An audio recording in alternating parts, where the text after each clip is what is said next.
तो इस कहानी की शुरुआत हुई थी जीहोन से, एक हारा हुआ इंसान जिसके पास पैसे ना होने की वजह से उसकी फैमिली तक ने उसे छोड़ दिया था। जीहोन के पास अब अपनी बीमार मॉम के इलाज करवाने तक के पैसे नहीं थे। सर से पांव तक वो कर्ज में डूबा हुआ था। ऐसी सिचुएशन में जब उसके पास कोई रास्ता नहीं था, किसी ने उसे डेथ गेम खेलने का मशवरा दिया। लगभग 500 लोग ये डेथ गेम खेलने आए हुए थे।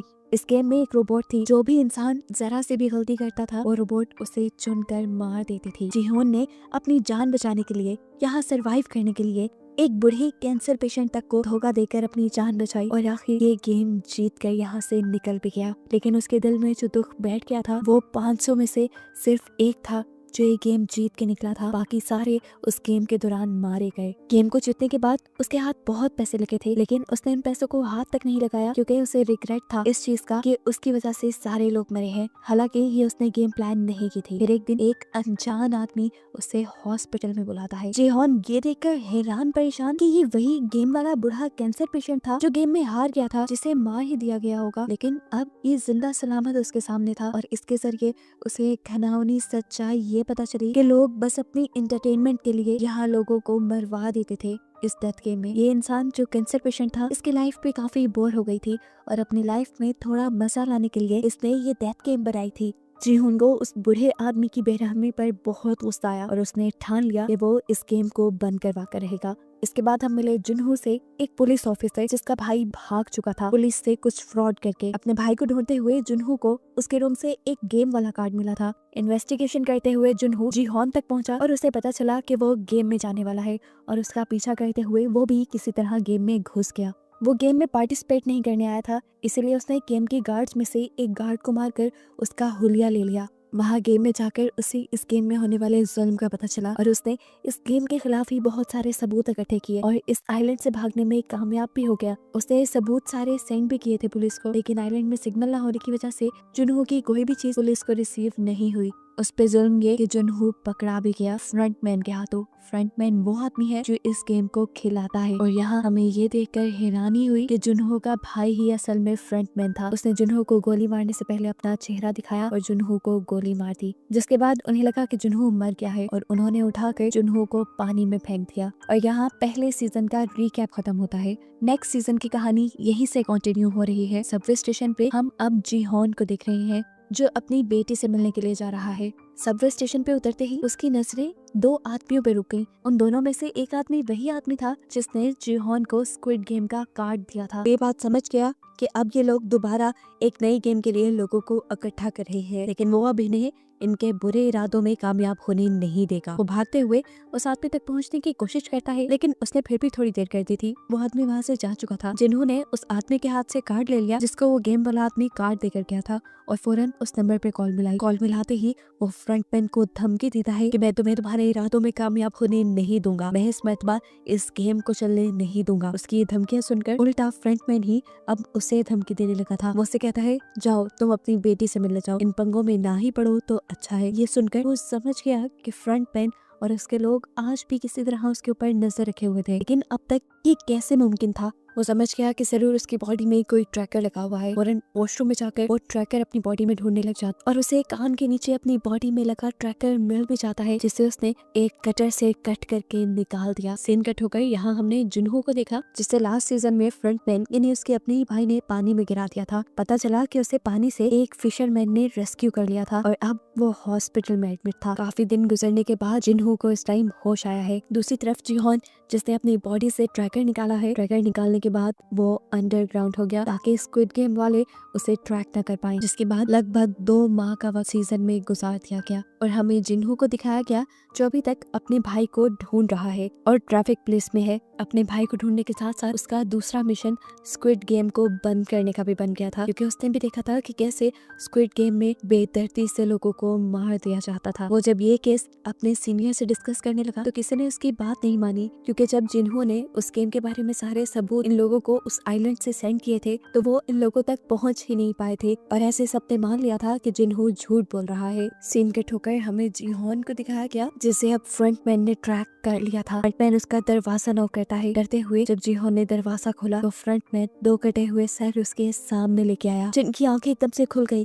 और यहाँ पर जीहॉन की भी आंख खुल गई और हमें पता चला ये सिर्फ उसका एक सपना था। बेकर जैसे ही वो उठा, उसके दरवाजे पे किसी ने नॉक किया। ये एक गैंगस्टर था जिससे पिछले सीजन में जीहॉन ने बहुत सा कर्ज लिया हुआ था, लेकिन अब गैंगस्टर जीहॉन के लिए ही काम करता था। अपने साथियों के साथ मिलकर सबवे स्टेशन पर उन लोगों को ढूंढने का जो स्क्विड गेम के लिए लोगों को मैन्युपुलेट करते हैं। अब वही टाइम आ चुका था जिस टाइम में 2 साल पहले जिन्हों को स्क्विड गेम में इंगेज किया गया था। इसीलिए अब वो गैंगस्टर को हर सबवे स्टेशन पर लड़कों को जगह जगह खड़े करने की ड्यूटी देता है, जिसके लिए उसने गैंगस्टर को 1 मिलियन यौन भी दिए थे और साथ ही ये वादा भी किया था कि अगर उन्होंने उस आदमी को किसी भी तरह ढूंढ निकाला जो स्क्विड गेम में लोगों को फंसाता रहा है और अब भी फंसा रहा है, तो जिन्हों इन्हें 1 बिलियन यौन इनाम के तौर पर भी देगा। इनाम की रकम सुनते ही गैंगस्टर का तो मुंह खुला का खुला रह गया। उसने अपने लड़कों को भी लालच दी कि जो भी उस आदमी को ढूंढेगा उसे इनाम की आधी अमाउंट मिल जाएगी। जिन्होंने ये लालच इसलिए दिया था ताकि सब लोग दिल लगाकर काम करें और अगर इस मर्तबा इन्हें वो आदमी ना मिला तो इन्हें पूरे 1 साल का और इंतजार करना पड़ जाएगा और इस 1 साल में उस गेम के जरिए बहुत से लोगों की मौत भी हो जाएगी। दूसरी तरफ जिन्हों भी स्क्विड गेम वाला आइलैंड ढूंढने की कोशिश में है। ये काम वो उसी फिशरमैन के साथ मिलकर कर रहा है जिसने उसकी जान बचाई थी। जहाँ से जिन्हों उस फिशरमैन को मिला था, ये लोग उसके आसपास के सब आइलैंड देख चुके थे और अभी तक स्क्विड गेम वाले आइलैंड तक नहीं पहुँच पाए थे। सीन कट होकर हमें गैंगस्टर को दिखाया जाता है जो अपनी एक नई टीम को ट्रेनिंग दे रहा है। उसने सबको बताया कि उन लोगों को सबवे स्टेशन पे एक ऐसे आदमी को ढूंढना है जो सूट पैंट पहने हुए होगा, हाथ में उसका पैसे से भरा ब्रीफकेस होगा और वो सबके साथ दार्जी गेम खेलेगा और उसके बाद उन्हें एक कार्ड देकर जाएगा। सब अपने काम पर लग जाते हैं और काफी दिन के सब्र के बाद 2 आदमियों को आखिर वो बंदा मिल भी जाता है। सबवे स्टेशन पर ही 2 लोगों के साथ दार्जी गेम खेलते हुए वो उसकी लोकेशन अपने बॉस गैंगस्टर के साथ जिन्हों को भी भेज देते हैं और खुद भी उसका पीछा करना शुरू कर देते हैं, जो अब एक कन्वीनियंट स्टोर पर जाकर बहुत सारे ब्रेड्स और लकी ड्रॉ कार्ड्स खरीद कर भीख मांगने वाले लोगों के पास गया है। इन भीख मांगने वाले लोगों के सामने उसने 2 चॉइसेस रखी, एक ब्रेड और एक लकी ड्रॉ की। तकरीबन सभी लोगों ने लकी ड्रॉ चूज किया लेकिन कोई भी नहीं जीत पाया, जिसके बाद इस आदमी ने सारे ब्रेड जमीन पर रखकर उसके ऊपर चलने लग गया और लोगों से कहा, ये खाना मैंने नहीं बल्कि तुमने वेस्ट किया है, तुम सबको पैसे जीतने की लालच थी। यह आदमी इस तरह सब लोगों का माइंड तैयार कर रहा था और जज कर रहा था कि कितने लोग लालची हैं ताकि अगली मर्तबा वो इन्हें गेम में फंसा सके। खैर दिखाया जाता है कि जीहॉन के लोग जहाँ पर भी उसके पीछे हैं और वो उसकी ये नई लोकेशन जीहॉन को सेंड कर देते हैं। जीहॉन यहाँ आने के लिए तेजी से गाड़ी चला रहा होता है तो उसे पता नहीं चलता वो एक सिग्नल तोड़ देता है और ऐसे ट्रैफिक पुलिस उसे रोक लेती है। इस टाइम ट्रैफिक पुलिस जिन्हों ही था और उसने नोटिस किया कि जीहॉन का रवैया कुछ अजीब सा है। चालान कटने पे उसने माफी नहीं मांगी, वो चिल्लाया नहीं बल्कि चालान देकर आगे बढ़ने की कोशिश की जैसे वो बहुत ही ज्यादा जल्दी में हो या कोई जुर्म करके भाग रहा हो। इसीलिए उसने जीहॉन की गाड़ी के नंबर से उसकी इंफॉर्मेशन निकाली तो उसे जीहॉन का नाम जाना पहचाना लगा और उसे याद आया कि जीहॉन को फॉलो करते हुए ही तो वो पिछली मर्तबा स्क्विड गेम के अंदर पहुंचा था। यहीं से अब जिन्हों ने जीहॉन के घर का एड्रेस भी ले लिया। सीन कट होकर दिखाया गया कि वो दोनों आदमी जिससे स्क्विड गेम वाला बंदा मिल गया था वो जीहॉन के आने से पहले ही उसको पकड़ने का फैसला करते हैं और डिसाइड करते हैं कि इनाम की रकम वो आधी आधी कर लेंगे। जब वो दोनों उस आदमी को मारने के लिए उसके करीब गए तो उसे आदमी का शिकार हो गए। जीहॉन जब तक यहाँ पहुंचा तो उसे सिर्फ सड़क पे लगा खून दिखाई दिया और वो समझ गया कि वो दोनों उसके लोग उस जालिम आदमी के हाथों मारे गए। ऊपर से देखने को मिला कि वो आदमी जीहॉन पर नजर रख रहा था। जीहॉन के जाने के बाद जब वो कमरे में आया तो पता चला कि उसने जीहॉन के आदमियों को अब बंदी बनाया हुआ है। वो इनके साथ भी डेथ गेम खेलता है क्योंकि उसे भी डेथ गेम खेलने में मजा आता था। गेम तो बच्चों वाली थी, स्टोन पेपर सीजर, पर उसने शर्त रखी थी जो हारा वो मारा जाएगा। ऐसे ही जब उनका एक साथी हारता है तो यह आदमी उसे गोली मार कर खत्म कर देता है और फिर दूसरे आदमी से जिन्हों का एड्रेस पूछता है। जिन्हों का एड्रेस पता चलते ही वो उस आदमी को छोड़कर वहाँ से चला गया। यहाँ शाम में जिन्हों जब अपने घर पहुँचा तो वो आदमी उससे पहले ही उसके घर में छुपा बैठा था।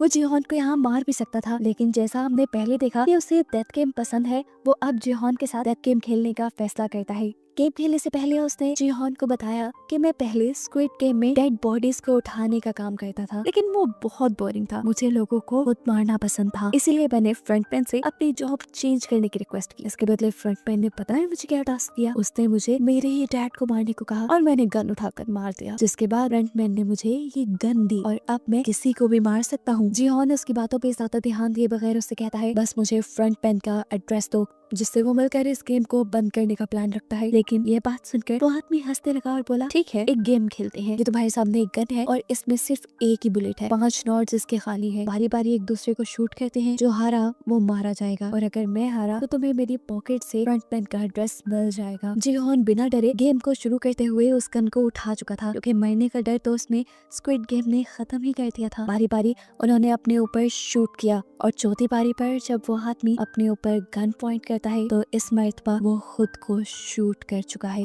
वो खुद ही अपनी जाल में फंसकर मारा गया। जिहोन जीत गया और अब जिहोन को उसकी पॉकेट से फ्रंटमैन का एड्रेस भी मिल गया।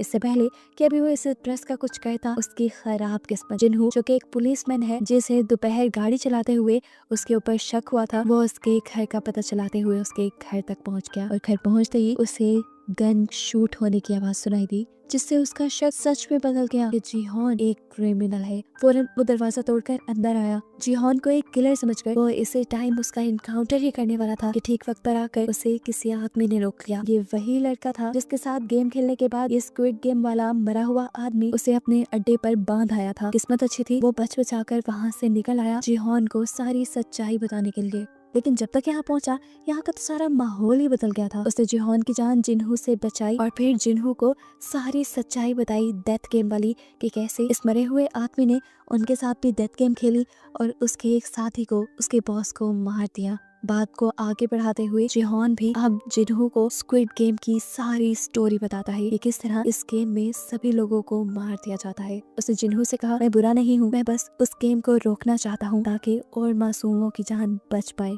स्क्विड गेम के बारे में वो जिन्हू भी जानता था। जिन्हू ने यहाँ जिहोन को बताया, मैं तुम्हारा ही पीछा करते हुए उस गेम तक पहुंचा था। वहाँ मैंने जाकर गार्ड्स के सूट पहन लिए और तुमसे कई मर्तबा बात करने की भी कोशिश की, लेकिन तुम मेरे से बात नहीं कर पाए। मैं जानता हूँ उस गेम में ये लोग सबको मार देते हैं और मारने के बाद उन डेड बॉडीज के साथ क्या किया जाता है, उनके ऑर्गन्स निकाल कर बेच दिए जाते हैं, ये सब कुछ भी मैं जानता हूँ। इतनी डिटेल्स तो जिहोन को खुद भी नहीं पता थी। जिन्हू के मुंह से ये सब सुनकर उसने भी अब जिन्हू को अपने साथ मिलाने का फैसला किया और जिन्हू को अपना प्लान बताया कि वो स्क्विड गेम के सभी बनाने वालों को चुन चुन कर मार देगा। एक फ्रंटमैन है जिसे आज तक उसने नहीं देखा, वो ब्लैक मास्क पहने आता है। उसने इल नामी एक बूढ़े कैंसर पेशेंट के साथ मिलकर ये गेम बनाई है। वो उन आदमियों को मारकर इस गेम को खत्म करना चाहता है। यहाँ पर गैंगस्टर भी इन दोनों की सारी बातें सुन चुका था। वो इनसे कहता है, मैं भी तुम्हारा साथ देना चाहता हूँ, मैं उनसे बदला लेना चाहता हूँ अपने उस मासूम साथी का जो मेरा राइट हैंड था, और अब मैं पैसों के लिए नहीं बल्कि हक के लिए तुम्हारा साथ दूंगा। ये सुनकर जिहोन को भी अच्छा लगा और वो इन दोनों को अपनी एक रूम में ले गया जहाँ बहुत सारे पैसे थे। ये पैसे वो स्क्विड गेम से ही जीत कर आया था और अब इन पैसों को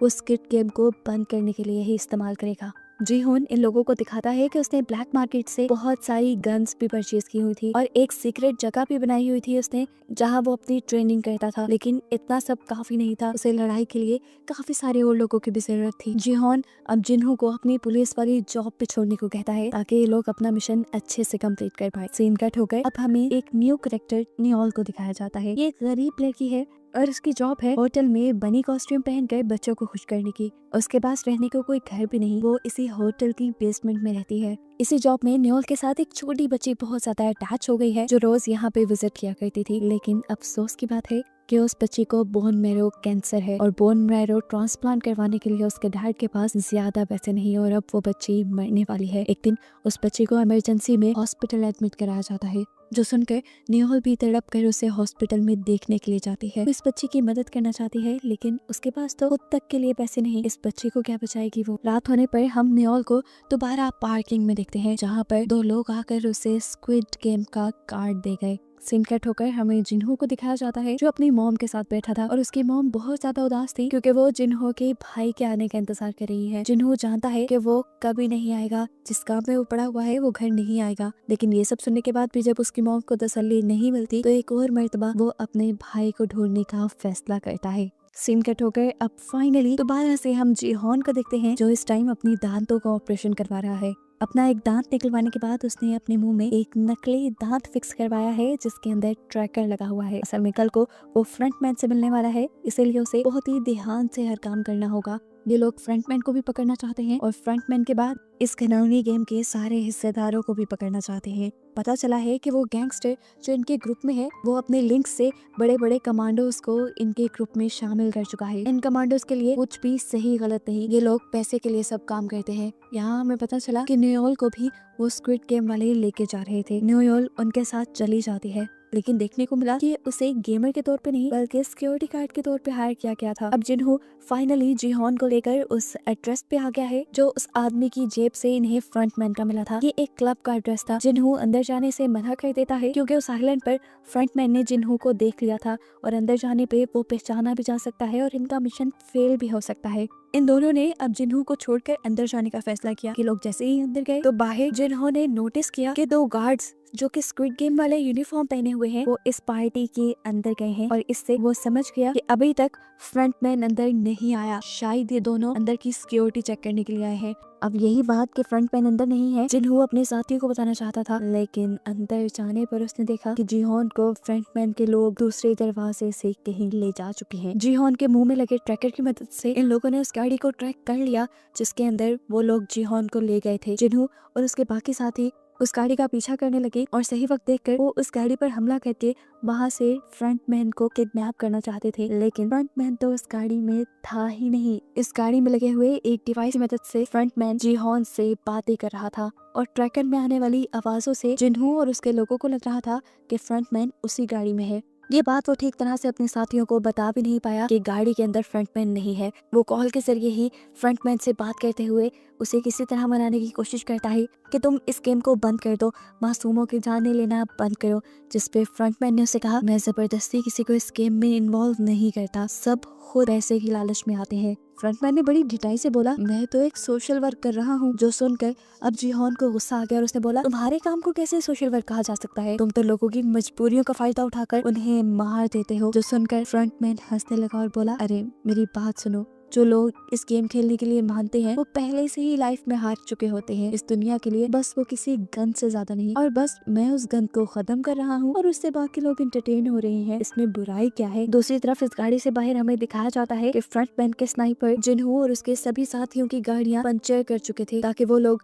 आगे उसे फॉलो ना कर पाए। इस चीज को जानते हुए जीहॉन भी इस गाड़ी से निकलने के लिए यहाँ ड्राइवर को शूट करने की कोशिश करता है, लेकिन उसे पता चला कि ये पूरी गाड़ी बुलेट प्रूफ है। साथ ही ड्राइवर ने भी बुलेट प्रूफ कपड़े पहने हुए हैं और वो अब इस गाड़ी में फंस चुका है। ये देखते हुए जीहॉन वापस बैठ गया और अब उसके दिमाग में एक नई खिचड़ी बनने लगी। पता नहीं क्या सोचकर उसने फ्रंटमैन से दोबारा इस गेम में हिस्सा लेने को बोला। वो ऐसे तो इन सबको मना नहीं पाया था, लेकिन अब उसको लगता है कि वो गेम में जाकर इस गेम में होने वाली सारी ज्यादतियों को रोक सकता है। अब वो बंदा जो इस गेम को बिल्कुल पसंद नहीं करता वही ये गेम खेले तो मजे का हो सकता है। इसलिए फ्रंटमैन ने भी उसे गेम में दोबारा एनरोल कर लिया और अब उसे बेहोश करके ये लोग स्क्विड गेम के अंदर ले गए। जिन्हों फौरन उनका पीछा करने के लिए एक बोट के अंदर ट्रैकर्स लगा लेता है और उसी फिशरमैन के जरिए उन आइलैंड को ढूंढने के लिए निकल जाता है जहाँ पर वो जीहॉन को लेकर जा रहे होंगे। यहाँ जीहॉन को दोबारा दिखाया जाता है जिसकी यहाँ स्क्विड गेम के बेड पर खुली है। उसे अपना पुराना ही नंबर दिया गया है। यहाँ पर पहले की तरह बहुत सारे और लोग भी हैं जो एक दूसरे को देखकर कंफ्यूज है, साथ ही गेम्स के लिए भी कंफ्यूज है। अब गार्ड्स यहाँ आकर इन्हें गेम्स के रूल बताना शुरू करते हैं। रूल्स बताने के बाद गार्ड्स ने इन सब की हिस्ट्री इन सबको दिखाई कि यहाँ पर सिर्फ वही लोग आए हुए हैं जिन पर मिलियंस का कर्ज है। ये सब बताने के बाद गार्ड्स ने इन्हें बताया कि जीतने वाले को 45.6 बिलियन यॉन मिलेंगे। इस गेम के पूरे 6 राउंड होंगे, एक दिन में एक राउंड खेला जाएगा और हर गेम के बाद वोटिंग भी होगी क्या इन्होंने ये गेम कंटिन्यू रखना है या नहीं। और अगर ये लोग गेम बंद करने का डिसाइड करते हैं तो सभी प्लेयर्स को जीते हुए पैसे डिवाइड करके दे दिए जाएंगे। ये एक नया रूल था। जीहॉन जान गया कि ये उसी की वजह से डाला गया है। आगे बढ़कर सबने कॉन्ट्रैक्ट साइन कर लिया। जीहॉन ने देखा तकरीबन सभी रूल्स पुराने थे, बस कुछ एक आध नए थे। इसके बाद यहाँ एक एक करके सभी प्लेयर के पिक्चर्स ली गई। इस गेम को खेलने यहाँ पर कोरिया का एक फेमस रैपर भी आया हुआ था जिसे देखकर सब हैरान थे। उसके साथ पिक्चर भी बनवाना चाहते थे। उसने सबसे वादा किया कि यहाँ से बाहर जाते ही वो सबको एक एक पिक्चर देगा। यहाँ देखने को मिला कि जीहॉन का एक दोस्त भी यहाँ आया हुआ था और ये लोग तकरीबन 3 साल बाद मिल रहे थे। जीहॉन के गायब होने की वजह से उसका एक दोस्त उससे बहुत ज्यादा नाराज था। तब जीहॉन उसे कहता है, मैं बाहर जाकर तुम्हें सब सच बता दूंगा, तुम इस जगह गलत आ गए हो, तुम्हें नहीं आना चाहिए था और अब अगर तुम्हें अपनी जान प्यारी है तो जिस तरह मैं कहूँ तुम्हें उस तरह ही करना है। खैर अब गेम भी शुरू होने वाली थी। सभी लोग बाहर ग्राउंड पे आ गए। ये पुराना ही ग्राउंड था। जिहोन समझ गया कि ये गेम भी पुराने वाली ही है। सीन कट होकर अब हमें जिन्हो को दिखाया गया जो जिहोन का ट्रैकर ट्रैक करते हुए आइलैंड तक पहुंच भी गया है, लेकिन यहाँ उन्हें कोई ऐसी फैसिलिटी नहीं मिली जिसमें गेम खेली जा रही हो। ट्रैकर को ट्रैक करते हुए ये लोग एक फिशरमैन तक पहुंचे और देखा गया कि जिहोन का ट्रैकर यहाँ चारे में पड़ा था। ये देखते हुए उन्होंने फिशरमैन को ही मारना शुरू कर दिया और उससे इन्वेस्टिगेट करने लगे इस ट्रैकर के बारे में। तब फिशरमैन ने जवाब दिया कि मुझे तो ये चारा फ्री मिला था। वहाँ गेम के अंदर भी जिहोन परेशान था कि जिन्हो और उसकी टीम इन सबको रेस्क्यू करने के लिए क्यों नहीं पहुंची, कहीं उसके ट्रैकर में तो कुछ गड़बड़ नहीं। कैमरे से छुपते हुए वो अपने मुंह से जब अपना टूटा हुआ दांत निकालता है तो ये देखकर हैरान रह जाता है कि उसमें ट्रैकर ही नहीं था और गेम वालों ने गेम में आने से पहले उसका ट्रैकर वाला दांत निकाल दिया। और वो समझ गया कि अब वो बहुत बड़ी मुसीबत में है। किसी को तो क्या बचाना, वो खुद भी इस गेम से नहीं निकल सकता। फिर भी वो सबकी जान बचाने का इरादा तो रखता था, इसीलिए उसने सबसे कहा कि इस गेम को आप लोग वैसे ही खेलेंगे जैसा मैं कहूँगा, वरना आप लोग मारे जाएंगे। अब गेम भी स्टार्ट हो चुकी थी। जिहोन सबको अपने एक्सपीरियंस से गाइड करते हुए उस वक्त में आगे लेकर जा रहा था जब डॉल का मुंह पीछे होता था। सभी लोग जिहोन की बात मान रहे थे, लेकिन बहुत से लोगों को यकीन नहीं था कि जिहोन सच बोल रहा है। ऐसे ही वो रैपर अपने सामने वाली लड़की के कान के नीचे मक्खी देखकर उसे उड़ाने को कहता है। वो लड़की पीछे मुड़कर उसे देख के हंसने लग जाती है। उसके मुड़ने की मूवमेंट डॉल ने डिटेक्ट कर ली थी और स्नाइपर से उसके सर पे शूट करके उसे मरवा दिया। इससे सब लोग एकदम से बौखलाकर भागने लगे। हालांकि जिहोन उन्हें मना भी कर रहा था। फिर जो हिला वो मारा गया। अब सबको यकीन आ जाता है कि जिहोन की बात मानना ठीक है। जिहोन अब सबको लाइन में आगे बढ़ने को कहता है, जिससे डॉल बहुत कम इनकी मूवमेंट को डिटेक्ट कर पा रही थी। सब पैनिक भी थे। इसी पैनिक कंडीशन को कंट्रोल करने के लिए रैपर अपनी ड्रग ले लेता है और मदहोश होकर बहुत सारे अपने सामने वाले लोगों को धक्का दे देता है। इसी वजह से इन लोगों को स्नाइपर गोलियां मार देते हैं और ये सभी मारे जाते हैं। जिसके बाद डॉल के पीछे मुंह करते ही ये सब रेसिंग लाइन की तरफ भागते हैं। बहुत सारे लोगों ने तो लाइन क्रॉस कर ली, लेकिन यहाँ एक आदमी ने जिहोन से मदद मांगी, जिसे यहाँ के लोगों ने मारने के लिए उसके पाँव पे गोली मारी थी, मगर वो बच गया था। कैट नामी एक प्लेयर और जिहोन उसे सहारा देकर उसे बचाकर लाइन के दूसरी पार तो ले आते हैं, लेकिन उसकी बुरी किस्मत के एक स्नाइपर ने उसके सर पे शूट करते हुए उसे मार डाला और ये स्नाइपर नियोल ही थी। उसकी इस हरकत से सारे गार्ड्स को भी गुस्सा आया था। यहाँ पे कोई भी गार्ड सर पे गोली नहीं मारता था। सर पे गोली मारने से लोगों की बॉडी के ऑर्गन्स जल्दी डैमेज हो जाते थे, जिनको इन स्क्विड गेम वालों ने बेचना होता था।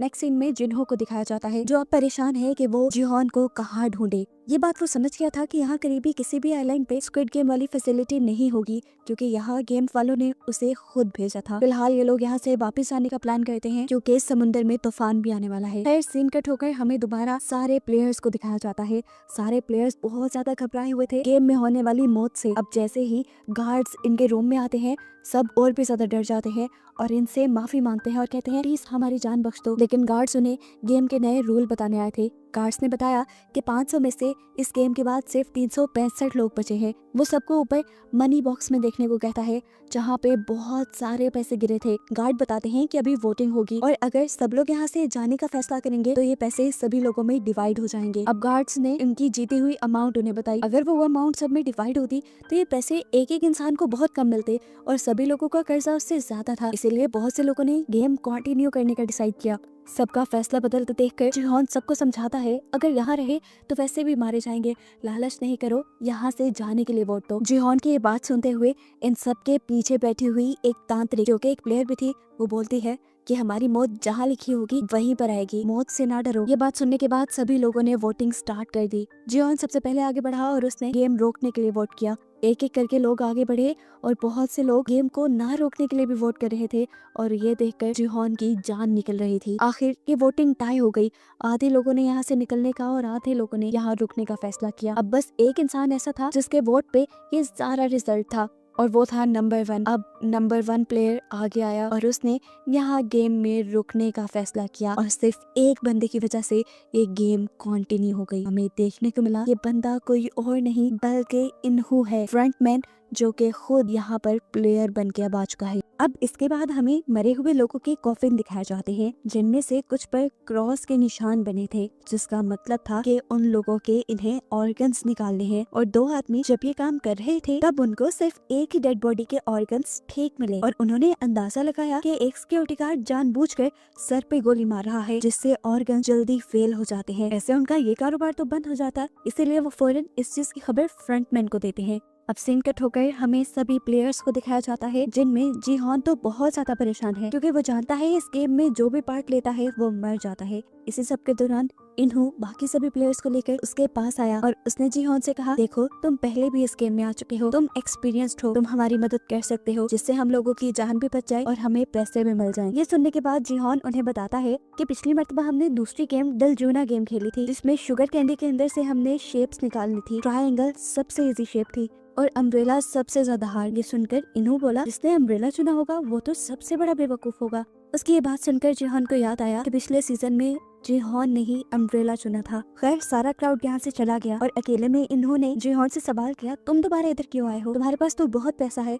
जीहॉन दुखी हुआ और बोला, वो पैसा मेरा नहीं बल्कि मरे हुए लोगों का था और ऐसे ही अब भी जो हम पैसे जीतेंगे वो भी मरे हुए लोगों के होंगे। इन्हों से कहता है, तुम ज्यादा नहीं सोचो। उसकी ये बात सुनकर जीहॉन उसी पे भड़क गया और बोला, तुम चाहते तो इस गेम को रोक सकते थे, तुमने ये गेम क्यों नहीं रोकी। इन्होंने जवाब दिया, क्योंकि यहाँ पे बहुत से लोग गेम खेल कर पैसे कमाना चाहते हैं, सबका कर्ज उन पैसों से ज्यादा था जो हमने कल जीते थे। उनकी ये बहस खत्म करवाते हुए जीहॉन का दोस्त उससे कहता है, अच्छा ठीक है, अब हमें एक नई स्ट्रेटेजी प्लान करनी चाहिए अगली गेम्स के लिए ताकि हम ज्यादा लोगों की जान बचा सकें। दूसरी तरफ हम देखते हैं कि एक और जगह बहस चल रही थी। यहाँ पे एक जैक नाम का यूट्यूबर था, साथ ही साथ वो डिजिटल करेंसी को भी डील करता था और उसके इस काम में बहुत से लोगों की इन्वेस्टमेंट थी, जिसमें वो रैपर थॉमस भी था। लेकिन डाउनफॉल आने की वजह से सारे के सारे पैसे डूब गए, इसीलिए वो ये गेम खेलने आया हुआ था। थॉमस और उसका दूसरा साथी उसे मारने लग जाते हैं, ये कहते हुए कि तुम्हें हमारे पैसे वापस देने पड़ेंगे। जीहॉन और उसका दोस्त इस लड़ाई को रुकवाते हैं। इसके बाद सभी अपने अपने बिस्तर पे चले गए। बेड पे लेटने के बाद इन्होंने जीहॉन से माफी मांगी उसके गलत बिहेवियर के लिए और बताया कि गेम में रुकना उसके लिए इसलिए जरूरी था क्योंकि उसकी वाइफ को लिवर कैंसर था, उसको लिवर ट्रांसप्लांट की भी जरूरत थी और जब उसने लिवर ट्रांसप्लांट के लिए बहुत सारे पैसे इकट्ठे किए, कर्ज लिया, तो उसके डिपार्टमेंट वालों को लगा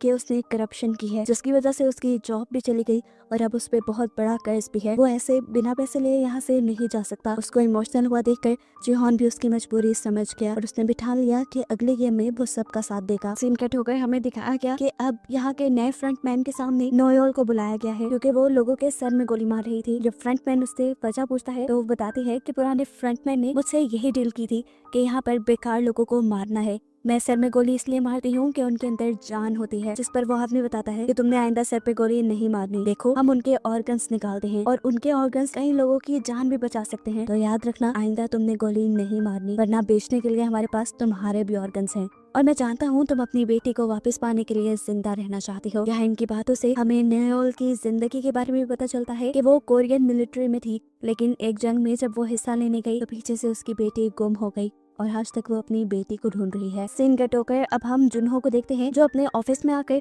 कमिश्नर से मदद मांग रहा है ये सारी कहानी बताते हुए, लेकिन उसके पास कोई सबूत नहीं, इसलिए कमिश्नर उसे कहते हैं, तुम जानते हो ना सबूतों के बगैर हम किसी भी चीज पे एक्शन नहीं ले सकते और तुम्हारी कहानी यकीन के काबिल भी नहीं, मुझे लगता है कि तुम्हारी दिमागी हालत खराब होने लगी है। ये कहते हुए कमिश्नर वहाँ से उठकर चले जाते हैं और पता चलता है कि जिन्हों ने अपने हाथ से अपनी जॉब भी खो दी, लेकिन जिन्हों अभी भी हार मानना नहीं चाहता था, इसलिए उसने अपनी पुरानी टीम को दोबारा यूनाइट किया स्क्विड गेम वाला आइलैंड ढूंढने के लिए। सीन कट होकर अब हमें दोबारा गेम का सीन दिखाया गया जहाँ पे अब वो डलजन गेम स्टार्ट हो गई थी। जीहॉन के कहने पर सबने ट्रायंगल चुना था, लेकिन जैसे ही सबने बॉक्स खोला तो एक ट्रायंगल के अंदर छोटे छोटे कई ट्रायंगल्स थे। ये देखकर सभी डर गए और जीहॉन पे चिल्लाने लगे। जीहॉन भी डर गया और तब उसकी आंख खुल गई और हमें पता चला ये सिर्फ उसका बुरा सपना था। खैर अब सब उठ भी चुके थे, दूसरे गेम का टाइम भी हो गया था। इन्हें अब एक नए ग्राउंड में लेके आया जाता है जहाँ कर जीहॉन हैरान परेशान था क्योंकि ये गेम पहले उसने नहीं खेली थी। जब बाकी सब लोग आके जीहॉन से इस गेम के बारे में पूछते हैं तो वो बताता है ये कोई नई गेम है और मुझे इसके बारे में नहीं पता। ये सुनकर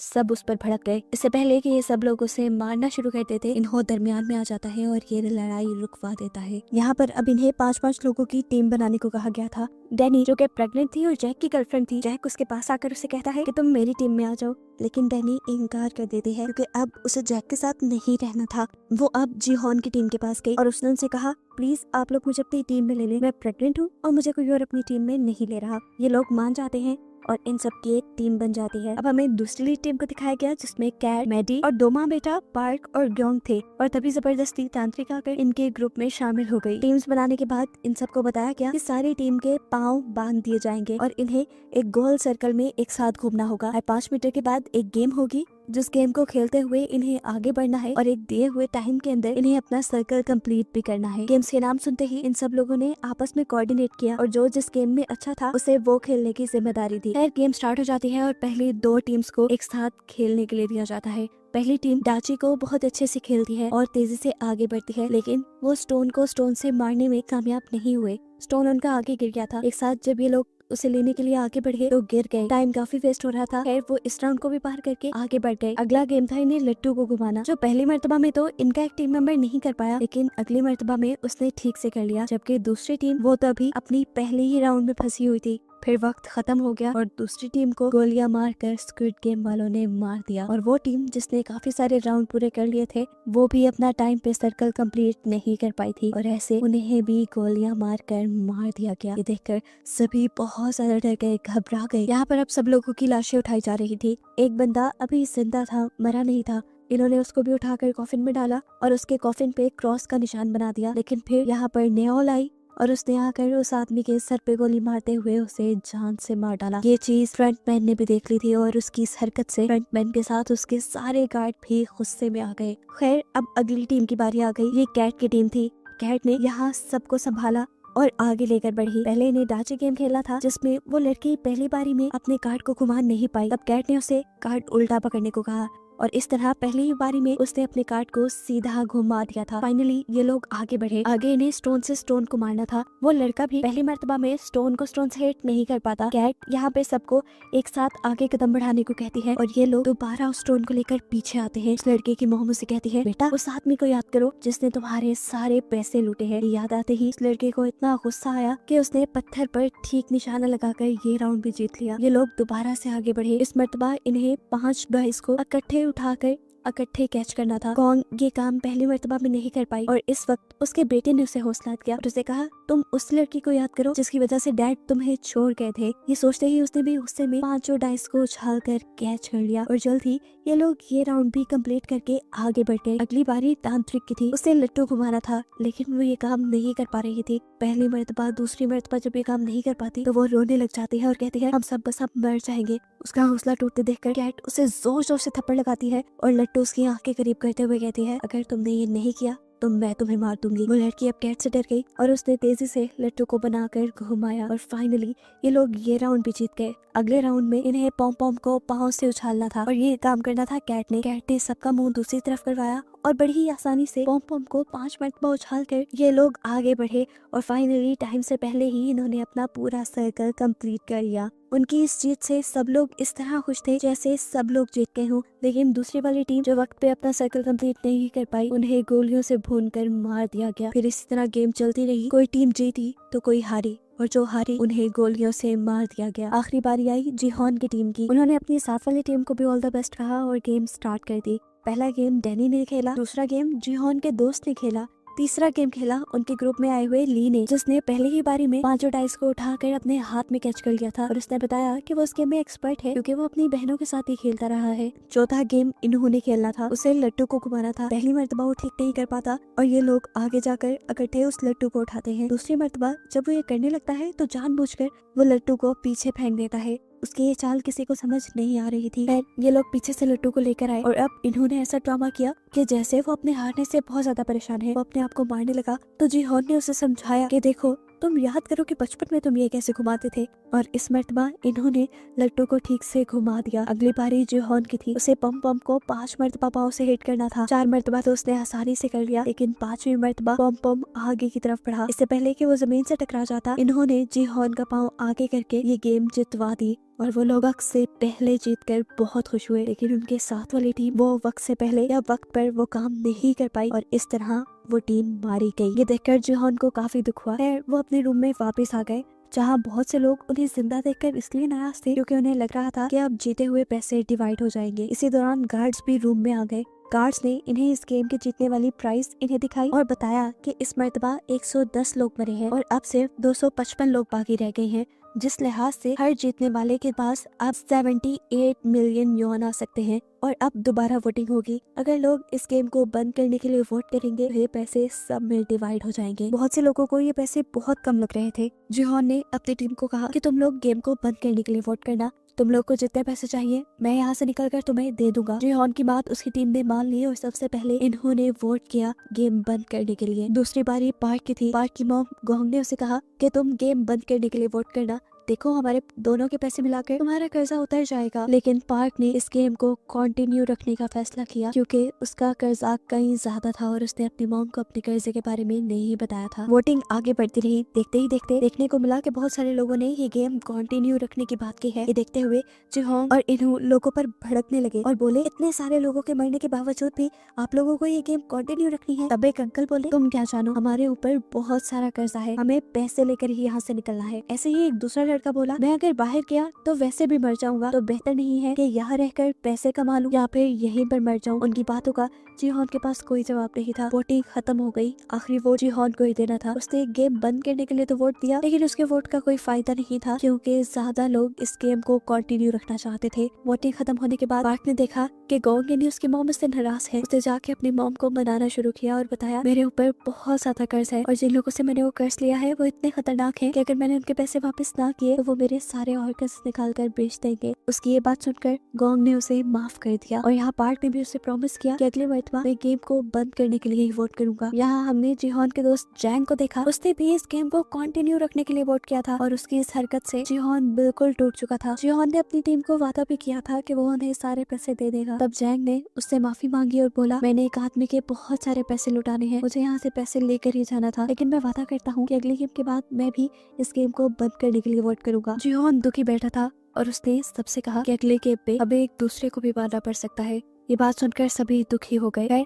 इन लोगों के पास अब खाना कुछ एक्स्ट्रा था जो उन्होंने डैनी को दे दिया क्योंकि डैनी प्रेग्नेंट थी और उसे ज्यादा खाना खाने की जरूरत थी। सीन कट होकर हमें बाथरूम में जैक और थैनोस यानी रैपर को दिखाया गया। वो रैपर अभी भी जैक को घेरे खड़ा था और उसने उसे कहा कि तुम मेरे कर्जई हो, इस तरह तुम मेरे गुलाम हुए, तुम यहाँ से मुझे पैसे जीत कर देकर जाओगे। ये सुनकर जैक ने उसे कहा कि तुम्हारे पैसे डूबने में मेरी कोई गलती नहीं, तुमने मेरे कहने पे शेयर जरूर खरीदे थे, लेकिन जब मैंने तुम्हें बताया कि अब इन्हें बेचने का टाइम है तो तुमने तब लालच में वो नहीं बेचे और तुमने अब सारे पैसे खुद डुबाए हैं, इसमें मेरा कोई कसूर नहीं। लेकिन वो रैपर उसकी कोई बात मानने को तैयार नहीं था। वो उसे कहता है, जो भी है तुम पैसे जीतो और मुझे वापस करो। ये सुनकर जैक हंसने लगा और बोला, अगर मैं वो पैसे जीत भी गया तो शायद तुम मर चुके होगे। ये बात सुनकर उस रैपर को इतना ज्यादा गुस्सा आ गया कि वो जैक की गर्दन पकड़कर उसे मारने लगा, पर सही वक्त पर जिहोन की टीम ने आकर इस लड़ाई को रोक दिया। खैर ये लोग वापस रूम में आ गए और यहाँ आकर जिहोन ने सबसे कहा कि हमें बारी बारी उठकर पहरा देना होगा क्योंकि पैसों के लिए मैंने देखा है लोग खुद जानवर बन जाते हैं और अपने दूसरे ही टीम मेंबर्स को मार देते हैं ताकि प्राइज मनी उनको मिल जाए। रात में हम देखते हैं कि जिहोन ने काफी देर पहरा,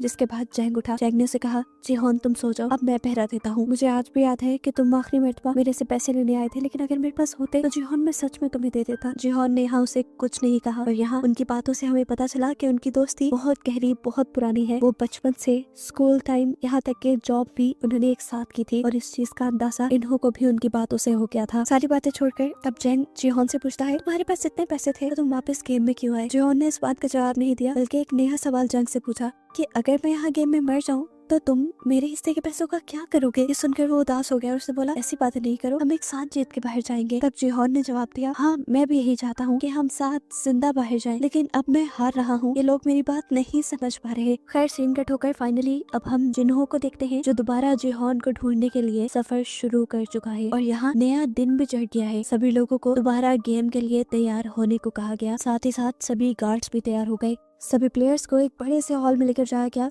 जहाँ पर एक स्टेज घूम रहा था। सभी को उस पर खड़ा होना था। स्टेज के घूमने पर इन्हें एक नंबर दिया जाएगा। उतने नंबर की टीम बनाकर इन्हें यहाँ के किसी भी रूम में जाकर उस रूम को लॉक करना है, जिसके बाद बचे हुए लोगों को मार दिया जाएगा और अगर रूम में दिए गए नंबर से ज्यादा या कम लोग हुए तो उन्हें भी मार दिया जाएगा। ये सुनकर सभी लोग अपनी स्ट्रेटेजी बनाने लगे कि उन्हें ये गेम कैसे खेलनी है। स्टेज पे घूमना शुरू हो गया और इन्हें 10 का नंबर दिया गया। 30 सेकंड में इन्हें 10 लोगों की टीम बनाकर किसी रूम में जाना था। जिहोन की टीम और कैट की टीम जल्दी से एक रूम में चली गई और उन्होंने जाकर वो दरवाजा लॉक कर लिया। जल्दी से 30 सेकंड गुजर गए और जो भी लोग बाहर खड़े हुए थे उन्हें गार्ड्स ने गोलियों से भून दिया और ये देखकर जिहोन बहुत ज्यादा दुखी हुआ। उनके रूम में इस टाइम तांत्रिक बिखरी थी जिसने उन सबको बोला कि तुम सब मेरी वजह से जिंदा हो। ये कहते ही सबने मुड़कर उसकी तरफ देखा। जिहोन ने भी। जिहोन को देखकर वो बोली, तुम अगर अभी तक जिंदा हो समझो यहाँ बहुत बड़ा कुछ होने वाला है। कोई भी उसकी बातों पे ज्यादा ध्यान नहीं दे रहा था। अगले राउंड के लिए ये लोग दोबारा स्टेज पे आ गए। स्टेज घूमा और इन्हें अगला नंबर मिला 4 का। सभी लोगों ने जल्दी जल्दी अपनी टीम तोड़ी और कमरों की तरफ आ गए। कैट की टीम तांत्रिक को छोड़कर अपने रूम में बंद हो गई थी, जबकि जिहोन की टीम ने इन्हू को छोड़ दिया था और फिर उसके बाद पहले की तरह बचे कुछ लोगों को मार दिया गया। गार्ड्स ने देखा कि एक रूम में 3 लोग थे। गार्ड्स ने उनको भी पकड़कर मार डाला। ये लोग जब रूम से बाहर आए तो तांत्रिक अजीब सी नजरों से उन्हें देख रही थी, जबकि जिहोन और उसकी पूरी टीम इन्हू के लिए परेशान थे, लेकिन इन्हू सेटिस्फाई था। उसने कहा कि मैं लोगों से जल्दी दोस्ती कर लेता हूँ, इसलिए मैं बच गया। फाइनली अगला राउंड शुरू हुआ और इन सबको 3-3 का नंबर मिला। इन लोगों ने अपनी दोबारा टीम तोड़ी और आगे बढ़े। गोंग अपने बेटे पार्क के साथ आगे जाना चाहती थी, लेकिन 2 लड़कों ने जबरदस्ती पार्क को पकड़कर अपने रूम में ले गए और गोंग ये देखकर परेशान हुई कि उसके बेटे ने उसे छोड़ दिया। वो वही परेशान खड़ी थी कि ठीक वक्त पर जिहोन और इन्हू आए और उसे पकड़ते हुए एक रूम में ले गए। वहाँ बैठकर भी गोंग बहुत ज्यादा परेशान थी, क्योंकि उसके बेटे को उसकी बिल्कुल भी परवाह नहीं थी, चाहे उसकी मॉम मर भी जाए। उसके बात सुनकर जिहोन और इन्हू को भी दुख हुआ। ये लोग दोबारा अब रूम से बाहर आए, जहाँ पर पार्क भी इस चीज से दुखी था कि उसने अपनी मॉम को छोड़ दिया, लेकिन गोंग ने उसे गले लगाकर संभाल लिया। इधर कैट और मैडी भी गोंग से मिले, जिनको एक तीसरे बंदे ने मिलकर बचा लिया था और वो भी अब से इनकी टीम का मेंबर बन गया था। फिर अगला राउंड भी शुरू हो गया। इस मरतबा इन्हें नंबर मिला 6 का। ये लोग अब दोबारा टीम बनाने लगे। मैडी और कैट की टीम जिहोन की टीम से डैडी को लेकर एक रूम की तरफ बढ़ी, लेकिन गलती से मैडी को धक्का देने पर वो पीछे रह गई। सब लोग परेशान हो गए, लेकिन तभी जल्दी से सामने से जैक आकर इनके रूम में घुसकर इनका रूम लॉक कर लेता है और बाहर मैडी रह जाती है, जिसे गोली लगकर वो इनकी आंखों के सामने मारी गई। कैट उसके मरने से बहुत दुखी थी, क्योंकि गेम में आते ही पहले उसकी दोस्त मैडी बनी थी। वो उसके मरने का गुस्सा जैक के ऊपर निकालने लग जाती है, लेकिन तब जैक उनसे कहता है कि अगर मैं सही वक्त पर आकर तुम्हारा रूम लॉक ना करता तो तुम सब के सब मारे जाते। मेरा एहसान मानो, मैंने तुम्हारी जान बचाई है, क्योंकि मैडी सही वक्त पर अंदर नहीं आ सकती थी। उसकी बात गलत भी नहीं थी, इसीलिए सबका गुस्सा ठंडा हो गया। खैर अब अगला राउंड स्टार्ट हो जाता है। इन्हों का ख्याल था कि अब गेम वाले 2-2 का नंबर चुनेंगे, क्योंकि यहाँ पर 50 कमरे हैं और ये लोग 126 लोग रह गए हैं। इन्हों के कहने के मुताबिक बाकी 2 का नंबर मिला। सब 2-2 की टीम बनाकर कमरों की तरफ भागने लगे। इन्हों और जैन जिस कमरे में गए वहाँ पर एक और बंदा आ गया। ये लोग 3 हो गए थे। अगर इन्हें गार्ड्स देख लेते तो मार देते। तब इन्होंने अपनी जान बचाने के लिए उस तीसरे आदमी की गर्दन पकड़कर उसे मार दिया, जो देखकर जैंग भी घबरा गया। वो जान गया था कि इन्हू बहुत ज्यादा खतरनाक है। गेम अब खत्म हो चुकी थी। ये लोग वापस अपने रूम में आ गए, जबकि दिखाया गया कि मरे हुए लोगों को कॉफिन के अंदर डाला जा रहा था। जो लोग पूरी तरह मर चुके थे, जिनके ऑर्गन नहीं निकाले जा सकते थे, उनको जला दिया गया और बाकी लोगों के ऑर्गन्स निकाले गए। सीन कट होकर अब हमें जिन्हू को बोट पे दिखाया गया, जो ड्रोन की मदद से सही आइलैंड को ढूंढने की कोशिश कर रहे हैं। यहाँ पर फिशरमैन से कहता है कि अब हम बस उन आइलैंड्स को ढूंढेंगे जिनको हमने पहले नहीं ढूंढा। उसके बाद जिन्हू मान जाता है और ये लोग ड्रोन के जरिए एक ऐसे आइलैंड को देखते हैं जिसपे एक छोटा सा गेट था। जिन्हू समझ गया कि जरूर इस गेट के नीचे ही वो फैसिलिटी होगी। उसने फौरन अपने आदमियों को वहाँ भेजा और आदमियों ने जाकर जैसे ही वो कैबिन वहाँ खोला तो एक बहुत बड़ा ब्लास्ट हुआ, जिसमें उसकी बहुत सारी टीम मारी गई। इस चीज ने उसे बहुत बड़ा धचका दिया था। वो जान गया था कि ये सिस्टम सारा गेम वालों ने ही लगाया होगा, ताकि लोग डिस्ट्रैक्ट होकर मारे जाएं। सिंगल ट्रिपर दोबारा हमें गेम का सीन दिखाया जाता है, जहाँ पर सभी प्लेयर्स अपनी गेम्स के बारे में बात कर रहे हैं। तांत्रिक आकर कैट की टीम से कहते हैं, तुमने मुझे अपनी टीम से निकाला था ना, देखो अब मैं तुम्हें शराब देती हूँ, तुम सब भी बैड की तरह मारे जाओगे। जो सुनकर गैंग बोली, तुम्हारी बातों से कुछ नहीं होगा। यहाँ अब जैक भी डैनी के पास आया। वो डैनी के बच्चे को अपनाना चाहता था। उसने डैनी से कहा, देखो डैनी, हम अब गेम को बंद करने के लिए वोट करेंगे और इसके बाद अब यहाँ से निकल जाएंगे। हम दोनों के पैसों को स्टॉक में इन्वेस्ट करके एक अच्छी जिंदगी गुजारेंगे। ये सुनकर डैनी को गुस्सा आ गया और वो बोली, तुम आज भी मेरे लिए मेरे पास नहीं आए, बल्कि मेरे पैसों के लिए आए हो। तुम अपने पैसों का जो कुछ मर्जी करो, मैं अपने पैसे से अपने बच्चे को अकेले पाल सकती हूँ। ये कहकर वो वहाँ से चली गई। जबकि दूसरी तरफ अभी इन्हू और जिहोन को दिखाया गया, जिन्होंने गेम बंद करने वाले लोगों को गिन लिया था। गेम बंद करने वाले लोग अभी भी कम थे और गेम को कंटिन्यू रखने वाले लोग ज्यादा बच गए थे। तब जिहोन सिचुएशन देखते हुए इनसे कहता है कि हमें लोगों से बात करनी चाहिए और इस गेम को बंद करने के लिए कहना चाहिए, जिस पर इन्हों से समझाता है, देखो हम इस तरह नहीं कर सकते। ऐसे में वो लोग जो इस गेम को कंटिन्यू रखना चाहते हैं उल्टा भड़क जाएंगे और गेम से पहले ही यहाँ लड़ाई हो जाएगी, सब एक दूसरे को मारने लग जाएंगे और यही तो वो गेम वाले चाहते हैं। अब वोटिंग का भी टाइम आ गया था। वोटिंग से पहले गार्ड्स ने आकर इन सब लोगों को बताया कि अब बचे हुए लोग सिर्फ 100 रह गए हैं और अगर 100 के 100 लोग यहाँ से निकलने का डिसाइड करते हैं तो हर एक को 365 मिलियन यॉन मिलेंगे, जो सबके लिए तकरीबन काफी थे। वोटिंग स्टार्ट हो गई।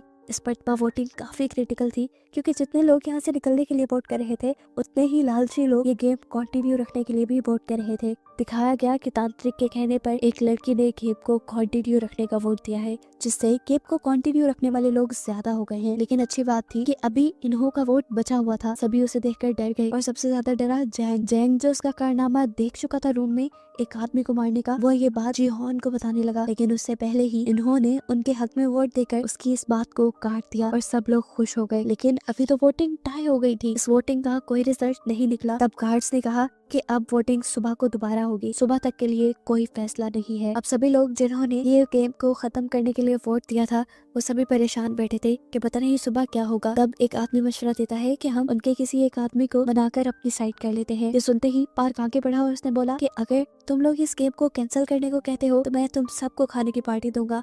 लेकिन उसके बाद से सामने वाली टीम भड़क गई। सामने वाली टीम के अंकल बोले, अगर तुम सब मर गए देखो हमें तो ज्यादा पैसे मिलेंगे। और यहाँ पर अब ली नाम का लड़का खड़े होकर कहता है, और अगर गेम बंद ना हुई तो देखना तुम सब लोग मर जाओगे। बहस बढ़ते बढ़ते इनकी लड़ाई तक आ गई। ये सब लोग अपनी लाइन में आ गए। उनकी ये बहस देखते हुए जिहोन ने नोटिस किया कि आज इन सबको खाने के साथ फॉग भी दी गई थी कि अगर लड़ाई हो तो इसे हथियारों के तौर पे यूज किया जा सके। सीन कट होकर हमें वॉशरूम में दिखाया गया कि वो रैपर एक आदमी को डरा धमका रहा है क्योंकि उसने गेम बंद करने के लिए वोट किया है, जबकि रैपर ने उसे गेम को कंटिन्यू रखने को वोट देने को कहा था। ये देखकर जैक सामने आया और उसने रैपर से कहा कि तुम किसी को भी धमका नहीं सकते वोटिंग के लिए। इन सब के दरमियान बहस इतनी बढ़ गई, ये लड़ाई की तरफ चली गई। जैक इस लड़ाई से बचना चाह रहा था, लेकिन रैपर ने उसको ओवर पावर कर दिया और उसका गला दबाकर उसे मारने ही वाला था कि उस वक्त पे जैक को ना चाहते हुए भी रैपर के ऊपर फॉग से हमला करके उसे मारना पड़ा। उसने फॉग रैपर के गले में धंसा दिया था, जिससे उसकी वहीं पे मौत हो गई। रैपर के मरने के बाद दिखाया गया कि सिर्फ जैक और रैपर के दरमियान में ही नहीं बल्कि यहाँ सभी लोगों के दरमियान में लड़ाई चल रही थी और वॉशरूम के बाहर गार्ड्स पहरा दे रहे थे क्योंकि वो तो खुद चाहते थे कि ये लड़ाई होती रहे। यहाँ अब हॉल में बताया गया कि कैसे बहुत सारे लोग वॉशरूम में लड़ाई करके मारे गए हैं और उनके मरने से इनकी अमाउंट में और ज्यादा पैसा भी डाला गया। ये करने के बाद अब सारे लोग वापस आए और इन्होंने बताया कि कैसे वॉशरूम में वोटिंग को लेकर लड़ाई हो गई थी। सीन कट होकर यहाँ पे हमें जिन्हों की बोट को दिखाया जाता है, जिसमें एक आदमी की तबीयत खराब हो रही थी। वो उल्टी करने के लिए जब बाहर आया तो उसने देखा कि फिशरमैन जिसे जिन्हों अपना साथी समझ रहा है वही उसके सिस्टम में गड़बड़ी कर रहा था। और यहाँ हमें रिवील हुआ कि असल में वो भी गेम वालों का ही एक मेंबर है। जब फिशरमैन ने देखा कि जिन्हों के एक गार्ड ने उसे देख लिया है तो वो उस गार्ड को ही उठाकर पानी में फेंक देता है। इतनी ही देर में जिन्हों भी शोर सुनकर बाहर आया तो ये फिशरमैन बहाना बनाने लगा, असल में यहाँ की सब चीजें खुली थी, मैं तो उसे देखने के लिए यहाँ आया हूँ। यहाँ एक फ्लैशबैक से हमें ये भी पता चला कि फ्रंटमैन यानी इन्होंने ही इस आदमी को यहाँ भेजा था उसके भाई यानी जिन्हों को उससे दूर रखने के लिए और साथ ही साथ जिन्हों का ख्याल भी रखने के लिए। यहाँ अब गेम में दिखाया जाता है कि ये लोग अपने अपने लोगों को गिन रहे हैं कि नए लोगों के मरने से वोटिंग पर कितना असर पड़ा है। गिनने पे पता चला कि गेम को कंटिन्यू रखने वाले 2 लोग मरे थे, जबकि जिहोन की टीम का एक बंदा मरा था। अगर सुबह वोटिंग होती तो ये लोग जीत जाते, लेकिन जिहोन जानता था कि वोटिंग अब ऐसे नहीं होगी, रात में ये लोग जरूर किसी ना किसी को मार डालेंगे। सीन कट होकर दूसरी तरफ हमें गार्ड्स को दिखाया गया जो इस टाइम अपनी इलीगल बिजनेस में बिजी हैं। वो पानी के रास्ते ऑर्गन्स को यहाँ से लेकर निकल रही हैं ताकि ऑर्गन्स को अच्छे दामों में बेचा जा सके। यहाँ दिखाया गया कि कुछ गार्ड्स को ब्लैक मास्क ने तैयार करवाया क्योंकि यहाँ पर एक नई गेम चलने वाली है। ये गेम मर्डर की गेम है। इधर यही बात जिहोन ने भी सभी टीम मेंबर्स को बता दी कि जरूर गार्ड्स क्या ये लोग आज रात को हमें मारने की कोशिश करेंगे, ऐसा पहले भी हो चुका है। ये सुनकर सभी लोग घबरा गए। जिहोन अब इन सबसे कहता है कि अगर हम लोगों को अपनी जान बचानी है तो हमें गेम वाले मेंबर्स को ही मार देना चाहिए, लेकिन ये इतना आसान नहीं था। तब जिहोन बोला, अगर हम चाहे तो कर सकते हैं। ऊपर वाले फ्लोर्स में वो अथॉरिटीज रहती हैं, हम गार्ड्स को मारकर उनकी गन से लेंगे और जाकर अथॉरिटीज को मार देंगे ताकि ये गेम ही बंद हो जाए। इन्हों बोला, ये बहुत खतरनाक रास्ता है, ऐसे में हमारे भी बहुत से लोग मारे जाएंगे। जिस पर जिहोन बोला, हमारे लोगों के मरने के कम चांसेस हैं क्योंकि गेम वालों को अंदाजा भी नहीं है कि हम उनकी अथॉरिटीज के ऊपर हमला करने वाले हैं। ये सुनकर इन्हों अजीब सी नजरों से उसे देखकर बोला, हाँ सच में उन्हें अंदाजा नहीं है। फिर सीन कट हुआ और हमें आधी रात का सीन दिखाया गया। जिहोन और उसके बहुत सारे साथी बेड्स के नीचे छुप गए थे क्योंकि वो जानते थे कि अब जो लड़ाई होने वाली है उसमें बहुत से लोग मारे जाएंगे। उनकी टीम के ज्यादा लोग इसलिए छुप गए ताकि वो नजरों में ना आए और उनको कोई मार ना पाए। सुबह वोटिंग होने पर वही लोग, जियोन ये भी जानता था कि गार्ड्स ज्यादा लोगों को मारना नहीं चाहते क्योंकि अगर ज्यादा लोग मर गए तो उनकी गेम में मजा ही नहीं रहेगा। इसीलिए जब गेम को कंटिन्यू रखने वाली टीम ने जिहोन की टीम पर हमला किया और कुछ ही लोगों को मारा तो फौरन ही गार्ड्स भी आ गए इस लड़ाई को रोकने के लिए। गार्ड्स अब यहाँ गिरे हुए लोगों को चेक करने लगे कि क्या वो मर गए हैं। इन्हीं लोगों में जिंदा जिहोन की टीम भी छुपी हुई थी, जो एकदम से गार्ड्स को पकड़कर उनकी गन्स छीनने में कामयाब हो जाते हैं। असल में ये उनका प्लान था कि लड़ाई होने के बाद वो इस तरह मरने का ड्रामा करेंगे और गार्ड्स जब उनके करीब आएंगे तो वो गन्स छीन लेंगे और इन्हीं गन्स से जाकर वो अथॉरिटीज पर हमला करेंगे। ये देखते हुए और भी गार्ड्स यहाँ आ गए अपने गार्ड्स को रेस्क्यू करने के लिए और लोगों को कंट्रोल में करने के लिए। जिहोन की जान बचाने के लिए इन्होंने ही अपने ही गार्ड्स की गन लेकर अपने ही गार्ड्स को मारना शुरू कर दिया, क्योंकि वो किसी को भी शक में नहीं डालना चाहता कि वो खुद अथॉरिटी है। ये चीज देखते हुए अब नए फ्रंटमैन ने सभी गार्ड्स को अपने कमरे में वापस बुला लिया। सभी यहाँ से बाहर निकलने लगे, लेकिन एक गार्ड के बाहर जाने से पहले ही वो दरवाजा बंद हो गया और गार्ड ने अपने आप को सरेंडर भी कर दिया इनके सामने। लेकिन तब जिहोन ने उस गार्ड को नहीं मारा। अब जिहोन का एक आदमी दूसरी टीम के लोगों को मारना चाहता था जिन्होंने उनकी टीम पर हमला किया था, लेकिन यहाँ जिहोन उसे रोक देता है और कहता है हम उन्हें नहीं मारेंगे। लेकिन वो आदमी बाजिद था कि हमें उन्हें मार देना चाहिए, वो पैसों के पीछे भागने वाले दरिंदे हैं। तब जिहोन बोला देखो, अगर हमने उन्हें मार दिया तो हम में और उनमें कोई फर्क नहीं रहेगा। वैसे भी हमने ये हथियार इन लोगों को मारने के लिए नहीं लिए, हमने ये हथियार लिए हैं उन लोगों को मारने के लिए जिन्होंने ये घिनौनी गेम बनाई है और जो इसे चला रहे हैं। खैर अब जंग का टाइम शुरू हो चुका था, इन्हें आगे बढ़ना था। जैंग ने इन सबको समझाया देखो हमें अभी लड़ना पड़ेगा, क्या पता इसके बाद हमें मौका मिले या ना मिले। बहुत से लोग आगे बढ़े, पार्क भी इस जंग में उनका साथ देना चाहता था, लेकिन गोंग ने उसे रोक लिया। बहुत से लोग अब जंग के लिए आगे बढ़े, इन्होंने गार्ड्स की गन्स ले ली और कैट ने उन सबको गन्स चलाना सिखाई, क्योंकि वो पहले मिलिट्री का मेंबर थी। यहाँ अब तैयार होने के बाद जिहोन ने उस गार्ड का मास्क उतारा और देखा कि वो तो एक छोटा सा बच्चा था। ये देखने के बाद अब उसने कहा कि चलो हमें अपने बॉस के पास लेकर चलो। ये गार्ड अब उनको रास्ता बताने लगा। जैसे ही ये लोग बाहर निकले तो बहुत सारे गार्ड्स ने इन्हें देखकर इनके ऊपर हमला शुरू कर दिया और इन्होंने भी जवाब में फायरिंग की और यहाँ पर जंग का एक बहुत ही जबरदस्त माहौल बन गया। बहुत सारे गार्ड्स जैसे इनकी गोलियों से मर रहे थे तो ये भी गार्ड्स की गोलियों से बच रहे थे। यहाँ पर कैट ने एक जबरदस्त काम किया, यहाँ के सारे सीसीटीवी कैमरास को गोलियां मार के तोड़ दिया, जिससे कोई उनके ऊपर नजर न रख पाए। फाइनली अब ये लोग कंट्रोल रूम तक पहुंच गए थे। गार्ड ने जिहोन को बताया कि इस कंट्रोल रूम को आप मेरे मास्क की मदद से खोल सकते हैं। उसने जैसे ही अपना मास्क जिहोन को दिया तो पीछे उसे फ्रंट मैन दिख गया और ये देखते ही उसकी जान निकल गई। फ्रंट मैन जो इस टाइम प्लेयर ही बना हुआ था इन्हो। इससे पहले कि ये लोग कंट्रोल रूम तक जाते, ऊपर से गार्ड्स ने दोबारा इनके ऊपर गोलियां बरसाना शुरू कर दी। ये लोग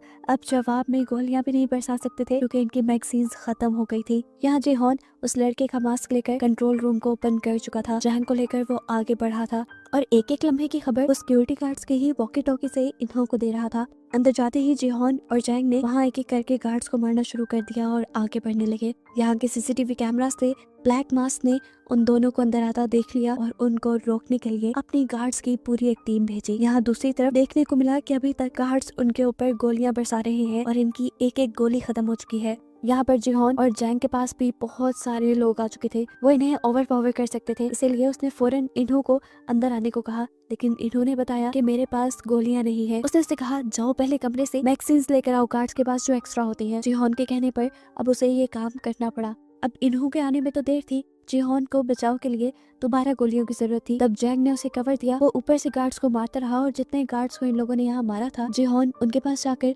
उनके मैगजीन ले आया।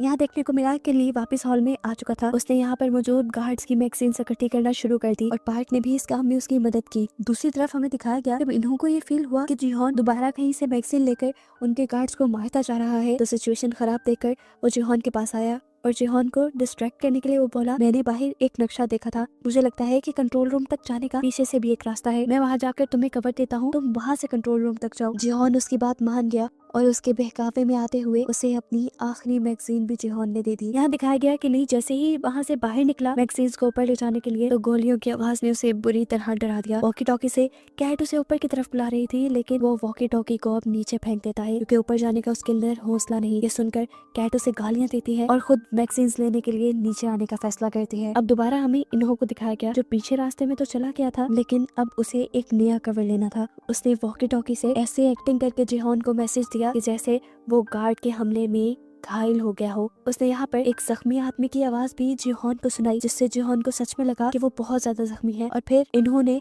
उस सामने वाले आदमी को भी गोली मारकर मार दिया। ये सब वॉकी टॉकी से जिहोन सुन रहा था और अब जिहोन को ऐसे लगा जैसे इन्हों मारा गया हो और इस चीज से वो बहुत ज्यादा दुखी हो गया। वो तो इन्हो को अपना दोस्त समझ रहा था, ये नहीं जानता था कि इन्हो ही सबसे बड़ा गद्दार है। अंदर कैट जो अब मैगजीन्स लेकर बाहर की तरफ बढ़ रही थी, उनके रूम में भी बहुत सारे गार्ड्स आ गए। कैट ने पहले इन्हीं को मारने का फैसला किया, लेकिन गैंग ने उसे रोक दिया और कहा कि तुम इन्हें नहीं मारो। पता नहीं क्यों कैट ने उसकी बात मान ली। कैट के सही वक्त पर बाहर ना पहुंचने की वजह से सब लोग अब सरेंडर करने की पोजीशन पे आ गए, क्योंकि वहाँ गार्ड्स की तादाद ज्यादा हो गई थी और वो लोग लड़ भी नहीं सकते थे। इसी तरह गार्ड्स ने सामने आकर यहाँ एक एक करके सबको मार दिया। सीन कट होकर हमें दिखाया गया कि जीहोन और जैंग ने भी सरेंडर कर दिया था, क्योंकि उनके पास भी गोलियां खत्म हो गई थी। और तब उनके सामने आया फ्रंटमैन, यानी खुद ही इन्हो, जो उससे पूछता है जीहोन तुम्हें तो दोबारा यहाँ आके काफी मजा आया होगा, है ना, लेकिन तुमने जो यहाँ किया वो अच्छा नहीं किया और इसकी अब तुम्हें सजा मिलेगी। वो अब उसके ऊपर बंदूक तानता है, लेकिन मार देता है जैंग, यानी उसके दोस्त को, ताकि उसके दिल में दर्द बढ़ जाए। अपने फ्रेंड को मरता देखकर जीहोन जोर से चिल्लाया और बस यहीं पे ये सीजन खत्म हो गया, बहुत सारी मिस्ट्रीज के साथ